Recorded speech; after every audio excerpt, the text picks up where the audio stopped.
4, 3, 2, 1. Hello, hello, hello. Welcome to another round of the Boom Boom Room. I'm your host, Ray Mancini. Today's show is, I'm very excited about today's show because we're going to have a caller.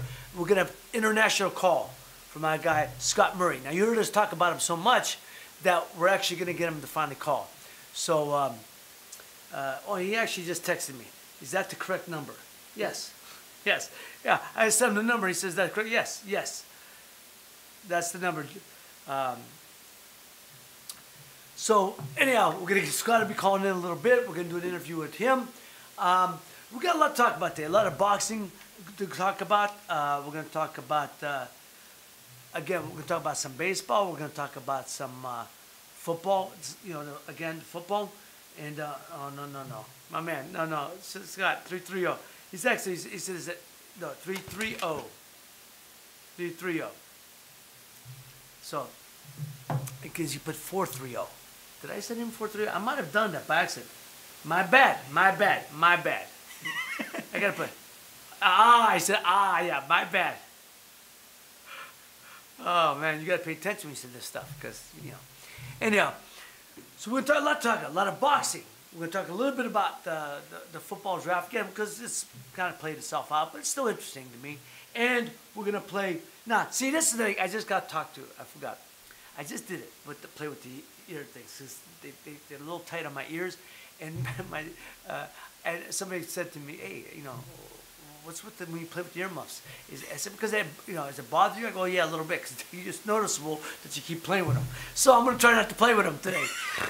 Oh, my God. I didn't realize. And I got a few things. My wife and my son gave me a few little advice. My wife says, quit clearing your throat, because you sound terrible when you do that. My son said to slow down. So I'm going to make a conscious effort to slow down, because when I listen to the replay, I have a hard time sometimes, you know, understanding myself, which is not a good thing. So I apologize. So if I have a hard time understanding myself, I can only imagine what the audience was thinking. So I'm going to slow down. I'm going to make a conscious effort. But you please understand that when I get hyped, I get excited about something, I do speed up my rhythm, and when I talk, and my tone of voice, you know, gets louder. So I'm going to be conscientious of that. So Scott's ready, by the way. Okay. So for right now, we're going to go to our main line and talk to our friend from Birmingham, England, Scott Murray. Scott, how are you, mate? Hey, Ray. Hey, Scott, how are you? Can you hear me okay? Yeah, I got you. Yeah, I got you. Okay. Now, Scott, there we go. I'm playing with the earmuffs again. Scott, I bet you didn't know when we asked you to be our special guest. Ladies and gentlemen, my man Scott Murray is calling from Birmingham, England at this moment. And I asked him, I just asked him a couple hours ago if he'd be our guest. And he was more than happy to. And I just told him 5 minutes ago, Scott, we can't call out from here. Can you call in? So, Scott, I bet you didn't know when we asked you to be our guest that you actually had to make the international call. So it's on your dime this time. Jesus. That's terrible. That's right. terrible, Scott. I apologize. We're gonna try to get out of this dungeon we're in and try to get to a real office and a real studio space so we can call you next time. But that's anyhow, right. No, not a problem. But Scott, we talked about bar sport the last couple of days, and tell us a little bit about bar sport. I said it's a bar restaurant.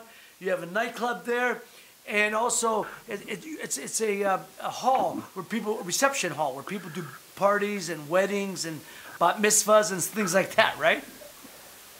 That's right. Yeah, big banqueting suite where we have all sorts of events. But what we're famous for is bringing every international boxing champion you can think of to our venue for after dinner speeches, and we've had everybody from Floyd Mayweather to Sugar Ray Leonard to the great Ray Boom Boom Mancini. Well, I appreciate that. You know, Scott, for future reference, Ray Leonard first, then Floyd, and anybody else, but Ray Leonard first. Oh, okay, yeah. Sorry, yeah. My mistake, yeah. And no disrespect to Ray. I'm teasing, my brother. But no, let's talk about that. You had me over 2 years ago, and then you brought me back last year. No, I mean, so it was what you brought me over. So what was it? You originally brought me over, and 3 years ago. Was it 3 years ago? Well, Or two originally? No. You originally brought me over in 15, yes, and then brought me back 17 because you said you don't want to bring them back That's every right. year. So you brought me back 15. then the 16 you put me on hiatus. You know, put me on waivers, and then you brought me back last year, which we had a wonderful time, and then you bring me back this year. So I'm so honored that you bring me That's back right. again. But when Yep. I remember you were telling me you were going to bring Floyd Mayweather over. What happened when you brought him over?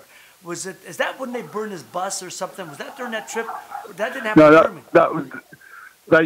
They did another show in Birmingham. So another promoter did it, and I'm guessing they upset somebody and they burnt his bus out.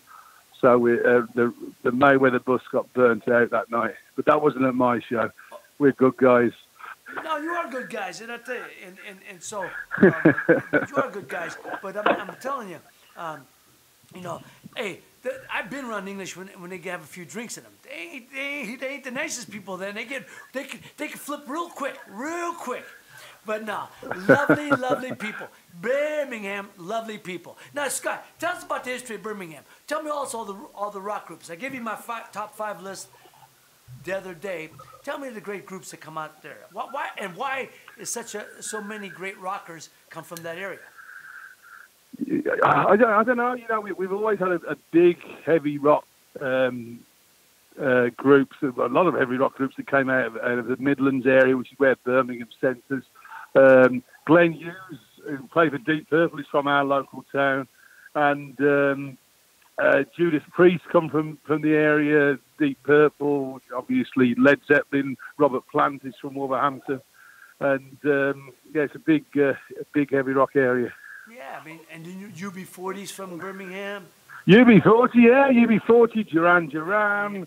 I've gone forever. You know, a group called Wizard. Sabbath. Roy Wood from Wizard was from here as well. Sabbath, Black Sabbath, Ozzy. Black Sabbath, Ozzy Osbourne, that's right. No. It's Well, it's interesting. I've been there. Birmingham it's a wonderful. It's a blue collar city. It reminds me a lot of Youngstown in the sense that you got a blue collar town, blue collar people, and they're just hardworking people, and it's just a lovely city. It is. That's right. It's a very working class area. A lot of industry here. There's a famous series which I think is big in America now called the Peaky Blinders. About an old gang that's based in Birmingham. The Peaky Blinders were from Birmingham. No, that's based in Birmingham. You mean the show? Yeah. Peaky Blinders. Peaky Blinders. The original Peaky Blinders gang were from Birmingham, and the show or the TV series is also based in Birmingham. Well, tell us a little bit about the true Peaky Blinders. How did they get that nickname? Is that based? Peaky Blinders are like the shades, right? They're like the shades. So if you look through them, you kind of peek. They call them Peaky Blinders because you peek through those. So what they did. The reason they called them the Peaky Blinders is because they wear peak caps, and in the caps on the peak they had a razor blade. And when they got into fights, they'd use a razor blade to slash across their opponent's face to blind them. Hence, they became known as the Peaky Blinders. Oh, I didn't realize that. Interesting. You know, it's to do with their caps that they wore. You know, Scott, it's interesting because, of course, your father passed away this past year. He's a wonderful man. I got the chance to know him. Lovely, lovely man. Tell the story about your father. He had the longest running nightclub in Birmingham, right? Or London? That's right, yeah. He did in the UK, the whole of the UK. He opened his nightclub. My dad was Scottish, and he came down from Scotland as a kid, and he opened the first nightclub in our town in 1972.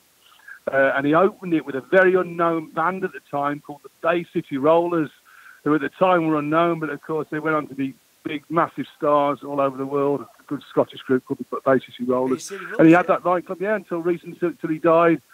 And, longest running independent nightclub in the whole of the UK. I mean, and let me tell you, your dad, he traveled with an interesting group. Your dad was a lovely man. I loved him. He was a wonderful man. He traveled with a large group, interesting group of people from the UK. I mean, tell us some of the people that he got a chance to sit down and have drinks with and swap stories with. Who are some of the great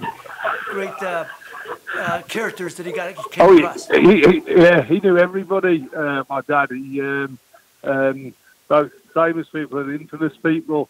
He was friends with Charlie Cray, the older brother of the Cray twin brothers. Cray twins. He knew the Cray twins, ladies and gentlemen. He knew those boys. The Cray twins were an infamous group, a band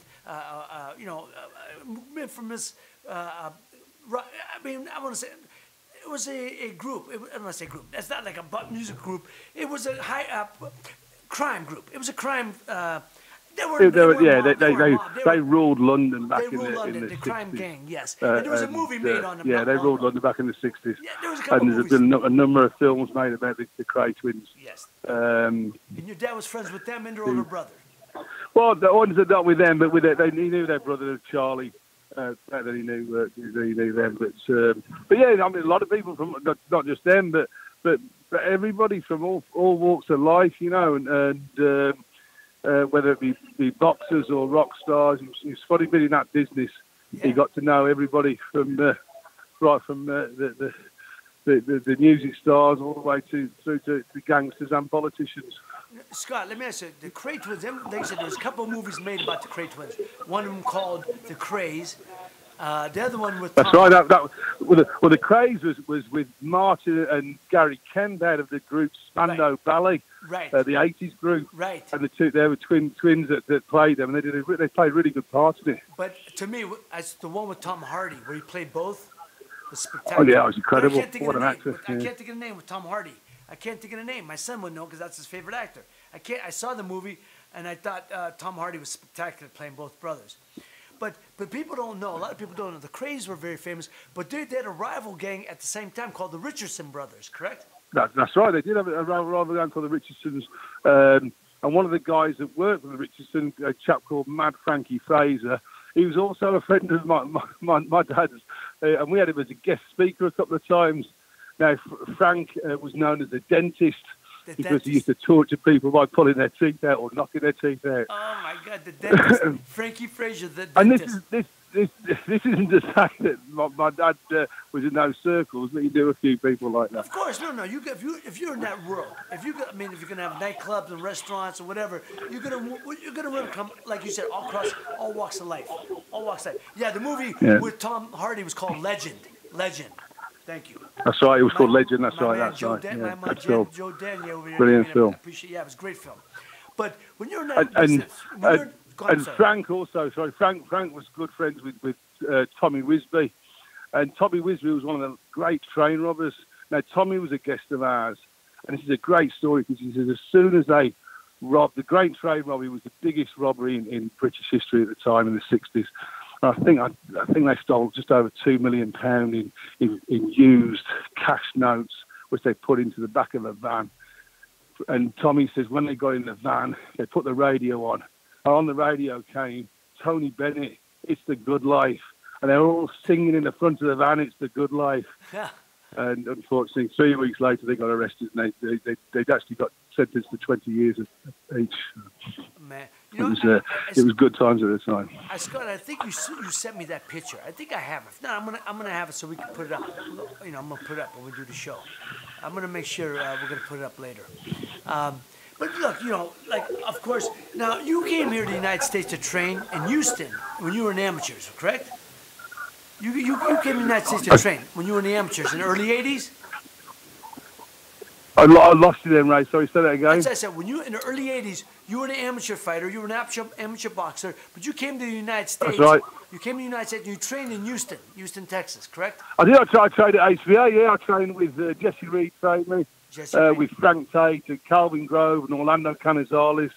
Iron Barkley was there at the time, and Freddie Pendleton was there. Terrific fighters. Terrific fighters. Good times. Terrific fighters. I mean, and what when you went back after you trained here and you went back to the UK, what made you? Were you inspired for your career, or did you just feel like No, it gave me massive inspiration. I won numerous amateur titles after that, and it was just out of this world. I wish I'd have turned professional. Didn't think I was good enough at the time. That's what I was going to say. Why didn't you turn pro? Why didn't you turn great pro? Times. I was going to say, you didn't turn pro because you didn't think you were good enough? Yeah, I didn't think I was good enough. It's just self-belief. And I remember Jesse Reed saying that he never felt he was good enough to become world champion when he was training with this. And Jesse Reed stopped big boxing because he didn't think he was ever going to become world champion, and it sort of stuck in my mind. I didn't think I was going to be good enough, so I didn't bother turning professional. I actually stopped fighting about 5 years after that. Look, But good times. Yeah, it was a great time. It was a great time. Now let's talk about English boxing. Look, what's going on? I'm just reading. They're talking about Anthony Joshua recently. Deontay Wilder supposedly put out this $50 million offer to Anthony Joshua to come to the United States to fight. First of all, we don't know if it's real. I'm assuming it's got some validity to it. But what do you think, Anthony Joshua? That if that's the offer, then you got to come. Well, I think so. But in all fairness to Anthony Joshua and Eddie Hearn, Eddie Hearn says, "Okay, let's see the colour of your money. Prove you've got the money. Send us a contract, and we'll do it." And I don't believe they showed them that they've got the money, and it obviously didn't go ahead. But I think that fight will happen. I think it's got to happen. I think it's got to happen. It's got to happen, yeah, exactly. And what do you think? It's a massive money fight. Here's what I say. I like Deontay Wilder because he's so unorthodox. He throws punches from weird angles. He's action-packed, tall, punch pretty good. His defense is very little, so he's easy to hit. So that makes it interesting. Because now you got a stylist. Anthony Joshua is more of a stylist. Straight punches. He keeps his hands up tight. But he doesn't have I don't think he has the punching power of Deontay Wilder. So to me, it's style over power. What is your thoughts on the fight if they fight? What do you think? That's a good one. You know what? If you'd have asked me this a year ago, I think what it would have said. I think Deontay Wilder would probably beat Josh, but no, I still think Joshua will beat Deontay Wilder. I think he's too open, Deontay Wilder. Obviously, he's been knocked down as an amateur a couple of times, but I just believe that Joshua is getting stronger with each fight, although he didn't look too impressive on that last fight. The referee obviously didn't help the fight, but I still think Joshua will beat Wilder. Well, my thoughts on the fight. Recently I just read that your man Tyson Fury. Now, what's going on with Tyson Fury? He ain't been around, but Tyson Fury. What's going on with Tyson Fury? And he said he's supposed to come back June 9th. First of all, does anybody in the UK care, or is he a big draw in the UK, or he's a massive draw. I think maybe because of his charisma and his personality, that just does it for people. Massive draw. We've got him with us actually on July the 5th after his next fight. He's going to be a guest of ours. But he very popular guy. They haven't given an opponent for each fight on June the 9th yet, which I think they're still waiting to find out who's going to fight. But he's an enormous draw over here. He's entertaining. That's for sure. Oh, he's fun. Now he recently said that Tony Bellew, who's supposed to be fighting David Hyde, Tony Bellew. Tony Bellew's fighting David Hyde this Saturday. David in London. But he calls them bums. Now, first of all, I'm not a fan of anybody calling another fighter bum. Come on, you're a fighter, But no, he's outspoken. Yeah, I understand. But Tony Bellew's fighting David Hyde. Tyson Fury's outspoken. Obviously, that's what makes him popular, I think. Yeah, interesting. And he comes from an interesting family, right? They were bare knuckle fighters, right? His father was a bare knuckle champion. It's a family, a travelling family. And his dad, was a bare knuckle champion, a hard man, and obviously he had a tough upbringing. But also, you got to remember that Tyson Fury is enormous. He's 6'9". He's a giant, and I think he's just an awkward fighter to fight. So it'd be interesting if he ever fights Anthony Joshua. Hey, Scott, our man Viking Jim is on his way. He hasn't gotten here yet, but he's texted Liverpool's going to the finals. So, I don't know who did they beat. I don't know who they beat. It's enormous. 26th of May, Liverpool versus Real Madrid. But look. So what other fight? Look, you've been friends with so many of the great fighters over there. When I was there this past year, you introduced me to Barry McGuigan, just a lovely, lovely man, terrific fighter. To me, when he beat Eusebio Pedrosa, one of the top 10 featherweights of all time. in my view. Defended that title 19 times. And then Barry, or he might have been 20 times, actually. I think it was 20 times. And Barry beat him. And Barry beat him good, too. And I thought that was just a great victory. When he beat Eusebio Petroza, he showed me what a great fighter he was. And he was, and and when I met him, he was just a lovely, lovely man, really was. So Barry's. Yeah, he's a great fighter, and Barry's a fabulous guy. He really is. Yeah, he's really a very is. successful boxing manager now in himself. Got some great fighters under him, and a great new fighter. He's got a kid called Josh Taylor, who's fighting on the 23rd of June, I think it is, in Glasgow for an eliminator for the World Super Lightweight title. Well, yeah, that's good. I mean, just you got so many guys, and through the next couple of weeks, we're gonna try to get some of the guys you're helping us get, like Barry McGuigan, John Conti, hopefully. Did you say John Stracey also? I believe you said John Stracey. Yeah, John H. Stracey. Yeah, and welterweight John champ, H. former Stracey, welterweight champ. John Conti, Richie Woodall, who was former super middleweight champion of the world. Yeah. And of course, Big Daddy Steve Bunter, who's Mr. Big Boxing Daddy earlier. Buns. Big Daddy Buns. And hopefully we can get Kenny on. If we get, Ken Buchanan, yeah. Well, Buchanan, man, he'd be we did a big show for Ken last Friday in Edinburgh to build it. We're raising money to build a statue of Ken in the centre of Edinburgh.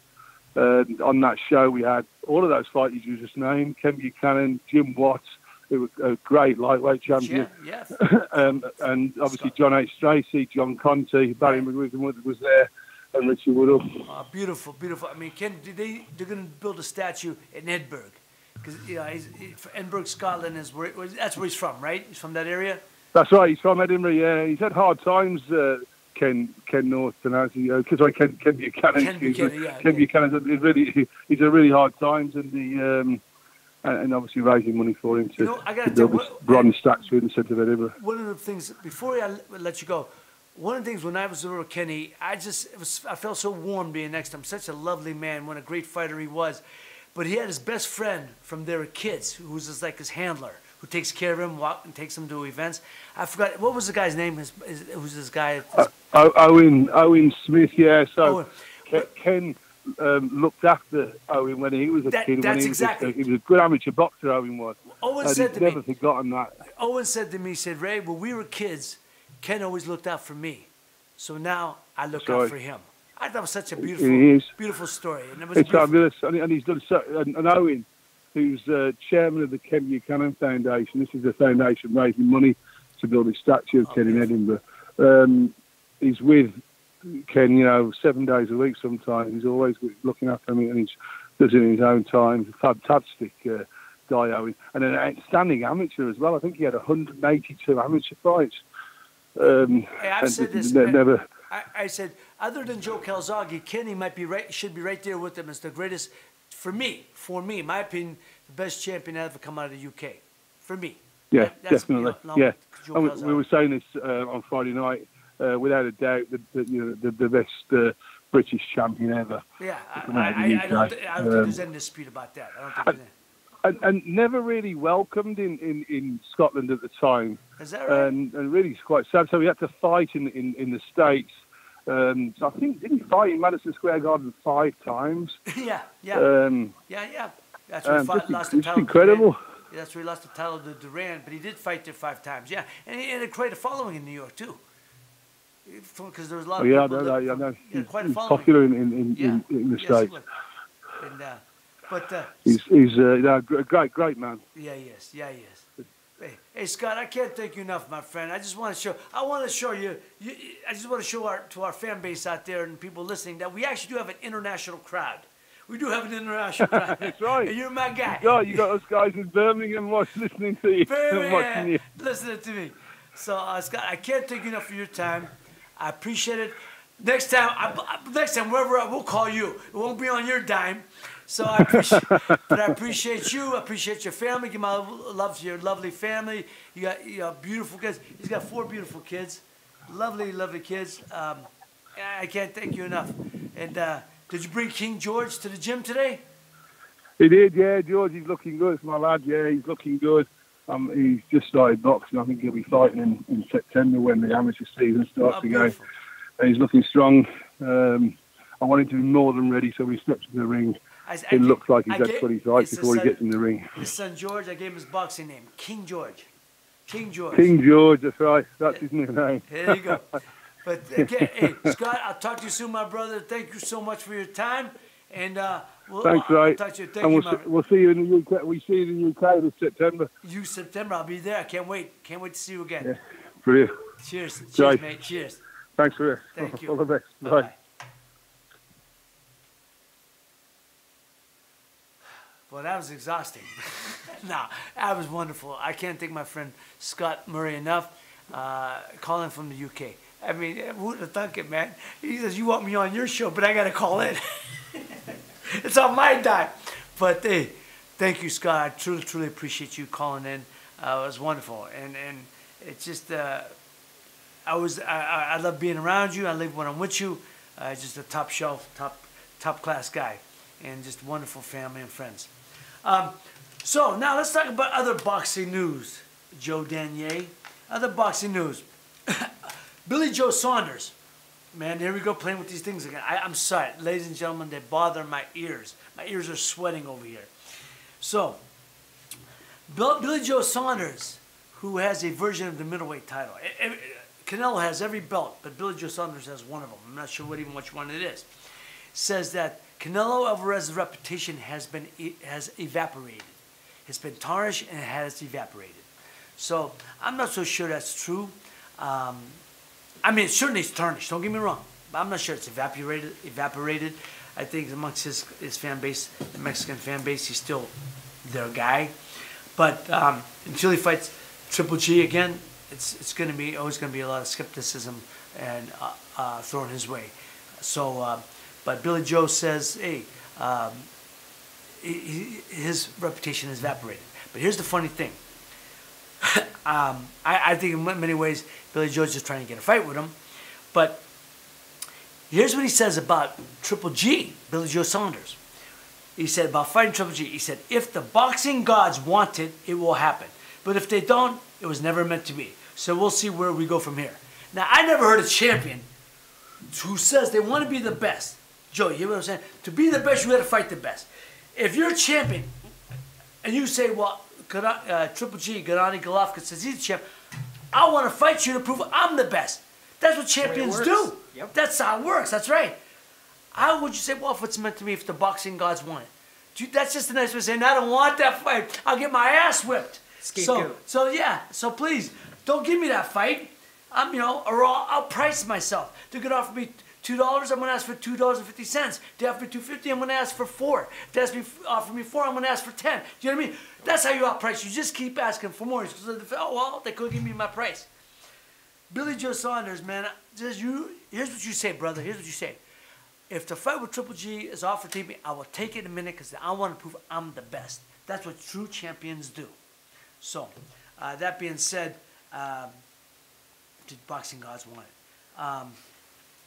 But he's set to make his fourth title defense against Martin Murray on June 23rd. Martin Murray, if you remember, Triple G whacked out like in 1 round, 2 rounds. So Billy Joe, if you don't take this guy within one, don't worry about the boxing gods. Ain't nobody want to see it. So Triple G and Vanes Martirosyan are weighing in on Friday night. This Friday night for the fight on Saturday. This coming Saturday, and I'm reading about it. They're trying to build it up. Look, Martirosyan is a solid fighter. He's a contender. He's a true contender. He's only lost 3 losses, and they've been all to top class opponents. He was beaten by, never been knocked out, never been KO'd. He's lost by decision to Erislandy Lara, the Cuban, at 154. He's always fought at 154, junior middleweight, so he's stepping up. So you got to admire the fact that he's taking a shot. He's stepping up in weight class. But all of the elite fighters seem to have beaten him, but by decision. Erislandy Lara. Now, don't get me wrong. Lara is a great fighter, but he's not Triple G. Lara is gonna move, box you, slap you around for 12 rounds, but he ain't gonna hurt you. So he's a pure boxer. Jamel Charlo, one of the Charlo brothers, they're both the real deal. He lost a decision in 2015, and also to Demetrius Andrade, who was basically fought at super middleweight at this point. So he's fought some bigger, stronger opponents and lost decisions to him. So he's a real deal. He's a real fighter, real contender. He's also beaten Saul Roman, who's at 154 top contender for the junior middleweight title. Saul Roman, he knocked him out, stopped him in 7, TKO of 7. He also fought Kasim Aouma and by unanimous decision. Again, another top flight 154-pounder. So I got to admire Martirosyan that he's stepping up to fight Triple G at 160. I admire that he's taking a shot. He hasn't fought for a little over a year, but he felt he was ready. He was in the gym training, and he took the shot when it was offered to him. That's a real fighter. That's the guy who says, I don't care if the boxing gods, what they say, I'm taking a shot. I believe enough in myself. I don't need to believe in the boxing gods. If the boxing gods are right, I'll win this fight. That's what you got to say to yourself. That's what true fighters do. So I admire the fact that Martirosyan is taking a shot. He's a big underdog, but I like him. I like the fact he comes to fight, he puts on action. He's an action-packed fighter, and he's going to put on a show. So you got to admire that. Also, coming up, what else do I have? Oh, it's funny because recently, Joe, people have been hitting me up on social media, tell me they like some of our segments, and I appreciate that. They like our life lessons, or they like the fact that we talk about all facets of life. That's a good thing. Someone like my rant. The food's a good one. The food, good. Yes, I always talk about the food, man. Our best kept hidden secrets here in Youngstown. So somebody asked me today, and so I'm going to give. Somebody asked me today about. Because I said, I read philosophy. I read a lot of philosophy books through the years. Is who's my top 5 philosophers? So I thought about it, and so here's my top 5 philosophers of all time. I like Tao, D-A-O. Tao was contemporary of Confucius, and he was very strong. Eastern philosophy at that time. All about how nature and earth, the nature and life work together. So Tao, Tao has, I said, one of my greatest lines when I was going through my difficult times. Tao says that everything must change. The waves in the ocean, the leaves on the trees, the blades of grass. Everything changes. If you resist change, you open yourself up to heartache and pain. And I used to read that and think about that all the time, and it's the God's truth. Life moves on with or without you. So either in, out, or in the way. So I choose to, go along with life. If you don't, you get left behind, and to catch up in life is hard, man. That's hard. So I read a lot of Eastern philosophy during difficult times, and that was great. I'm a big fan of Bruce Lee. Now, people don't realize what a philosopher Bruce Lee was. He was so before his time. Not only to me and most people, he's the father of all mixed martial arts, all the mixed genres, but he was also a philosopher of life.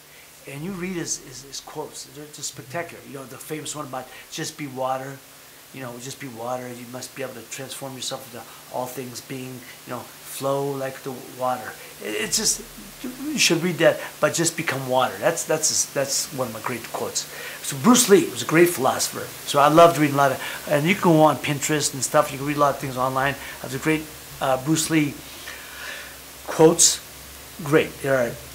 And then of course you got the big three, the big three Greek philosophers: Aristotle, Plato, and Socrates. If I'm correct, I believe it was in this order. I think Aristotle was first. Plato was I can't think of the word. Aristotle was his mentor. Aristotle came first. Plato what became Aristotle was a mentor to Pluto, and Pluto protege, and then Socrates was a protege of Pluto. I believe that's how it went. So, but those are the great three: Aristotle, Pluto, and Socrates, the great Greek philosophers. So, Tao, Bruce Lee, and the big three: Aristotle, Pluto, Socrates are my great philosophers of all time. And I'm sure there's more. I mean, Michelangelo had many great sayings. Leonardo da Vinci had great sayings, great philosophy of life. They had great quotes. But I don't know if they dedicated their life strictly to philosophy like these other people did, or the big three. So that's my top 5 philosophers of all time. My philosophy of life at this point, where I'm at this point in my life, is, I read the Bible quite a bit, and as the good book says, do unto others as you want done unto you. Speak words that edify grace to the hearer, meaning speak words that give good feeling, good love to those who are listening. So, in other words, don't talk bad about people. You want to speak things that are uplifting, that are uplifting, that are moving, that are love. Love comes from love. So these are the things you speak to people. So I'm a firm believer of that now at this point in my life. I wish I had always had these philosophical ideas and lessons. But a lot of times through life you have to learn the hard way. And many times I did. Life kicked my ass many times. And you only learn by getting your ass kicked, you have to figure it out another way. So, but that's my philosophy in life. Love one another, take care of each other, speak words that speak good things to others. Follow the good book, man. Follow the good book. I believe find God in your life. Give God in your life. Believe, have something to believe in. Believe in Jesus Christ. Believe our Lord and Savior. Believe in God. But believe. You got to believe in something. You can't go through this world alone. So I'm going to get off this because I can get on a soapbox. I can't, Joe. Trust me, I can't. And I'm just saying, people say, so I'm on my philosophy of life, but nobody cares. But anyway, hey, thank you for listening tonight. I thank my friend from the UK, from Birmingham, England, my man Scott Murray. Talking about the great the English boxers, interesting group, man. They'll come to fight you, as they say over there. He's a hard man. That's great. This guy's tough. He's gonna fight you all day long. They'll give you all the headaches. They'll give you all the fight you want. There ain't no quitting those guys. That's what I love about the guys from the UK. They got no quit. They may be sometimes the most talented fighters. And not all of them. I'm talking about some of them, but they'll fight you. And that's a lot like the Latino fighters. A lot of the Mexican fighters. They ain't got the most talent, but they'll fight you all day long. They'll bite your nose off for $1.25. So I appreciate my guy Scott Murray and calling him from the UK on his dime. But giving us a little feedback about the UK fighters. And anyhow, I'm going to wrap it up, Joe. I think this is, we've gone on a little too long here. So thank you, ladies and gentlemen. Thank you for coming for another round of the Boom Boom Room. I hope that you'll listen to us next week, back at the same time, Tuesdays and Thursday. And if that ever changes, we'll let you know a day ahead of time. We'll let you know on social media. Sometimes we may have to go on a Wednesday or Monday, whatever. But right now it's Tuesdays and Thursdays. Tuesdays and Thursdays are our nights. So thank you for listening. I appreciate it. Hope you enjoyed the show. Any feedback you can give us, email, text message, anything. We'd love to know your feedback. What you like, what you don't like. I will do some more of, less of, all that type of stuff. I'll quit grabbing the headphones. I'll quit trying to talk fast. I hope I did a little better this week. I hope I slowed down and finished my sentences. My diction was better. I don't know, Joe. I don't know. Who knows? Okay. Thank you again. Take care of each other. Love each other. Good night and God bless. And ladies and gentlemen, I'd like to give a little unsolicited commercial right now to a new product that I am deeply endorsing. I am very involved with this product now because I used it. It was tremendous for me, and I think it would be tremendous for you. And I don't endorse too many things because it just don't. If it turns out to be a fluke or a bad product, then you lose all credibility.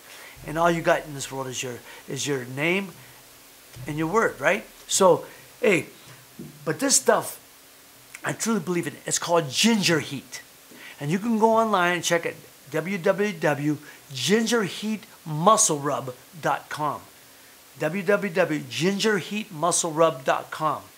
And what makes it so different is I met a gentleman named Rob Logal who created the company, and he's from Buffalo. I met him there, and he said, look, I'd like to give you some of our product. I want you to try it and tell me what you think. So through the years I've traveled, I've tried every type of deep muscle rub, deep muscle balm there is. So I said, absolutely. I work out still. My muscles are sore. They're tired. I'll give it a shot. I put it on, and you wait 10 minutes, and the directions are you wait 10 minutes, and you put on another application of it. I went to bed. My muscles started feeling good, nice and heated up. Went to bed, felt good. Woke up the next morning, feeling pretty good. Like most muscle rubs, you feel pretty good the next morning. I started working out. And as I started working out, all of a sudden my body started heating up. My arms were all on fire. You know, I mean, not in a bad way, in a good way. They were all heated up like the night before when I went to bed. I've never had that happen to me when I used a product like this. And I called him. I said, well, what's going on? I said, well, that's all the natural ingredients. They stay in your system. So when you work out the next day, the natural ingredients are activated, and they heat up your body again. And I got to tell you, ladies and gentlemen, I never had this happen before. So I called him. I said, I got to be part of this. So now I am an official brand ambassador for Ginger Heat Muscle Rub. I endorse it. I believe if you try it, you're going to love it. Believe me, you got to put on 2 applications. You put one on, wait 10 minutes, put another application. Let it sit in your body. It's not overwhelmingly hot, so don't get me wrong. It's not going to burn you, but it's going to get that nice deep heat filling rub. But the next day, if you work out again, I promise you, it'll be activated again, and your body will automatically heat up again. I've never had that happen to me before. So I'm saying, give it a shot. Go to www.gingerheatmusclerub.com, and you can put in the promo code Boom Boom. If you put in the promo code Boom Boom, they're going to give you $2, almost $3 off your cost. I'm not sure exactly what it is right now. I think it's like $24.95 it costs. It's expensive because it's the real deal. It's expensive because you pay for what you get. You're getting the real deal with this Ginger Heat Muscle Rub. I'm telling you. But if you go in www.gingerheatmusclerub.com and put in the promo code Boom Boom, you'll get a $2.95 off of the tube. But please try it. Look, give it a shot. If you don't like it, tell me and I'll give you your money back. But you're gonna like it. Trust me. It worked. It's done wonders for me, and it's gonna do well for you.